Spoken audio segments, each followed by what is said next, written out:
Hi అండి, అందరికీ నమస్కారం. Welcome to my YouTube channel. ఈ వీడియోలో ఇప్పుడే అందిన వార్త అండి. ఏపీ ఉద్యోగులు ఇటువైపే తీవ్ర టెన్షన్లో పార్టీ నేతలు. మరి వివరాల వీడియోలో తెలుసుకుందాం. వీడియో ఎక్కడ స్కిప్ చేయకుండా ఎండ్ వరకు చూసండి. అప్పుడే పూర్తి ఇన్ఫర్మేషన్ అనేది అర్థమవుతుంది.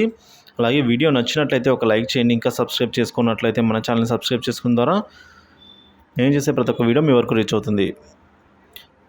వన్ సైడ్ అంటున్న ఉద్యోగులు, పోస్టల్ బ్యాలెట్ ఓట్లు ఎక్కువగా ఏ పార్టీకి నమోదయ్యాయనే అంశం ఇప్పుడు రాష్ట్రంలో తీవ్ర చర్చనీయాంశంగా మారింది. ఈ నెల 5 నుంచి 9వ తేదీ వరకు నియోజకవర్గ, జిల్లా కేంద్రాల్లో ఏర్పాటు చేసిన ఫెసిలిటేషన్ సెంటర్లలో ఉద్యోగులు తమ ఓటర్ హక్కునైతే వినియోగించుకున్నారు. మొత్తం 75 అసెంబ్లీ స్థానాలు, 25 పార్లమెంటు స్థానాలకు ఉద్యోగులు ఓటు వేశారు.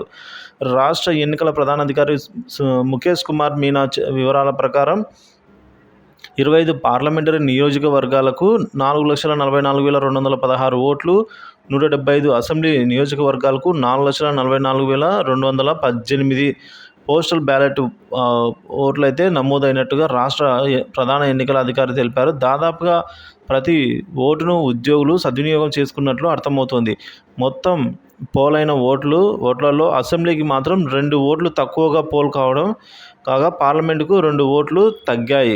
సో పోస్టల్ బ్యాలెట్ ప్రక్రియ ముగిసిన రోజు 9న అయితే పార్లమెంట్ నియోజకవర్గాలకు 11,374 ఓట్లు, అసెంబ్లీ నియోజకవర్గాలకు 11,370 ఓట్లయితే పోలయ్యాయి. సో పార్లమెంటరీ నియోజకవర్గ వారీగా అత్యధిక మొత్తంలో 22,650 పోస్టల్ బ్యాలెట్ నెల్లూరు నియోజకవర్గంలో పోలవగా, అత్యల్పంగా 14,526 ఓట్లు అమలాపురం ఎస్సీ నియోజకవర్గంలో అయితే పోలయ్యాయి. ఉద్యోగుల నుంచి ప్రభుత్వ వ్యతిరేక గళం ఎక్కువగా వినిపించింది. చాలా చోట్ల ఉద్యోగులు తమ ఉద్యోగం పోయినా పర్లేదు, సమావేశాల్లో తెలుగుదేశం పార్టీకి ఓటు వేయాలని ప్రచారం కూడా చేశారు. సో వైఎస్ఆర్సీపీ అధికారంలోకి వచ్చినప్పటి నుంచి ఉద్యోగులను కాళ్ళ కింద చెప్పుల మాదిరిగానే చూసిందని, ఇప్పటి వరకు తమ డిమాండ్ల పరిష్కారంలో ముందుకు సాగలేదని రెవెన్యూ సర్వీస్ అసోసియేషన్ అధ్యక్షుడు బొప్పరాజు వెంకటేశ్వర్లు అయితే అన్నారు. పోస్టల్ బ్యాలెట్ ద్వారా ఓటు వేసేందుకు వెళ్లిన ఉద్యోగులు రాజకీయ పార్టీల ప్రలోభాలకు గురి చేసిన సంఘటనలు కూడా ఉన్నాయి. గోదావరి జిల్లాలో ఎక్కువగా ఈ సంఘటనలు జరిగాయి. సో డబ్బులు ఆశ చూపించిన వారిలో కొంతమందికి పోలీసులు కూడా అరెస్టు చేసి కేసులు నమోదు చేశారు. వారిపైన కూడా వారిలో ఒక పోలీసు ఉద్యోగి కూడా ఉన్నారు.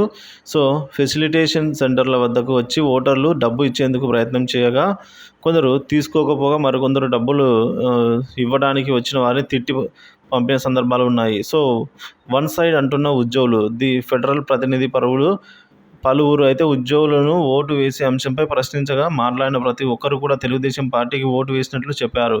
సో ఉద్యోగులను నీచంగా చూసిన ప్రభుత్వం వైఎస్ఆర్సీపీ ప్రభుత్వం ఒక్కటే అన్నారు వారు. సో పీఆర్సీ అమలు దగ్గర నుంచి మేము దాచుకున్న డబ్బులు తీసుకునేందుకు కూడా భిక్షగాళ్ళ మాదిరిగా పడిగాపులు కాచినా ఉపయోగం లేకుండా పోయింది అని అన్నారు. అందుకే ఈ ప్రభుత్వం మారాల్సిన అవసరం ఉందనైతే మా ఓటు ద్వారా చెప్పామన్నారు. 5 ఏళ్లలో 2024 మే 1వ తేదీన తప్ప మిగిలిన నెలల్లో ఒకటిన జీతాలు తీసుకున్న సందర్భమే లేదన్నారు. రాష్ట్రంలో మొత్తం పోస్టల్ బ్యాలెట్ ద్వారా 4,44,218 ఓట్లు పోలు కాగా, ఇంతకు మూడింతలు ఉద్యోగుల కుటుంబాల నుంచి ఇదే విధమైన అయితే తీర్పు వస్తుందని అయితే వారు వెల్లడించడం జరిగింది. సో ఈ విధంగా మనం చూసుకున్నట్లయితే వారు వన్ సైడ్ అయినట్టుగా మనకు ఇక్కడ కనిపిస్తోంది. సో వివరాలు అయితే ఇలా ఉన్నాయండి. వీడియో నచ్చినట్లయితే లైక్ చేయండి. ఈ వీడియో మీద మీ అభిప్రాయాన్ని కామెంట్ చేయండి. Thank you for watching this video.